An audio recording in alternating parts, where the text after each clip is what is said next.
গণিতের দুনিয়ায় যত সংখ্যা আছে তারা সবাই কিন্তু একটা বিশাল ছাতার নিচে বাস করে। আর সেই ছাতাটার নাম হলো জটিল সংখ্যা বা কমপ্লেক্স নাম্বারস। একে প্রকাশ করা হয় a+bi আকারে। এখন আপনার মনে হতে পারে আমি তো জীবনেও এমন সংখ্যা দেখিনি। আসলে আমরা সচরাচর যা দেখি তা এই জটিল সংখ্যারই একটা অংশ। এই জটিল সংখ্যার পরিবারটি মূলত দুই ভাগে বিভক্ত। একদিকে আছে বাস্তব সংখ্যা আর অন্যদিকে কাল্পনিক সংখ্যা।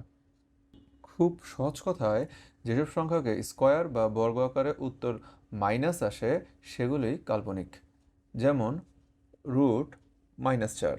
সাধারণ গণিতে এর ব্যবহার খুব একটা নেই, আমাদের মূল ফোকাস হলো অন্য পাশটা, অর্থাৎ বাস্তব সংখ্যা বা রিয়েল নাম্বারস।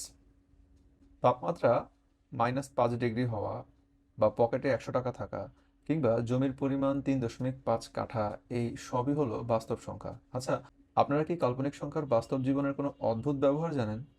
জানা থাকলে কমেন্টে অন্যদের সাথে শেয়ার করতে পারেন। আমি দেখতে চাই কার ক্রিয়েটিভিটি কত বেশি। এই বাস্তব সংখ্যাকে আবার দুই ভাগে ভাগ করা হয়। এখানেই ছাত্ররা সবচেয়ে বেশি পেচ লাগায়, কিন্তু হিসাবটা খুবই সিম্পল। প্রথমটি হলো মূলদ বা রেশনাল নাম্বার। সোজা বাংলায় যে সংখ্যাগুলোকে আপনি সুন্দর করে ভগ্নাংশ আকারে লিখতে পারবেন, যেমন 4/3 বা 2.5। এমনকি শুধু 5 সংখ্যাটিও কিন্তু মূলদ, কারণ একে 1/5 লেখা যায়। আর দ্বিতীয়টি হলো অমূলদ বা ইরেশনাল নাম্বার। এদেরকে কোনো ভগ্নাংশ আকারে প্রকাশ করা যায় না।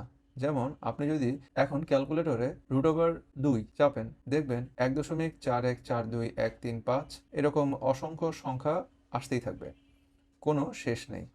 আমাদের খুব পরিচিত পাই, এটা কিন্তু একটা অমূলদ সংখ্যা। এবার আপনাদের বুদ্ধির পরীক্ষা।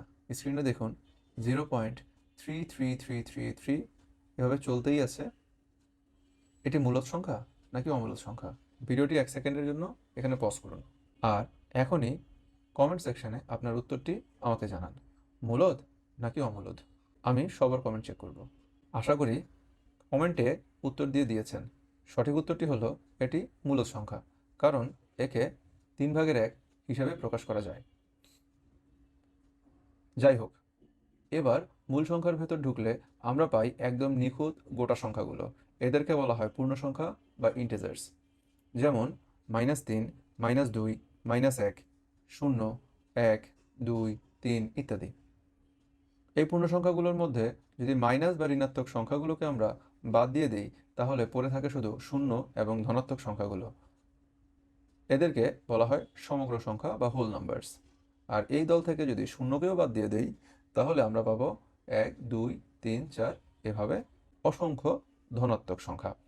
এগুলোকে আমাদের ন্যাচারাল নাম্বার বা স্বাভাবিক সংখ্যা বলে।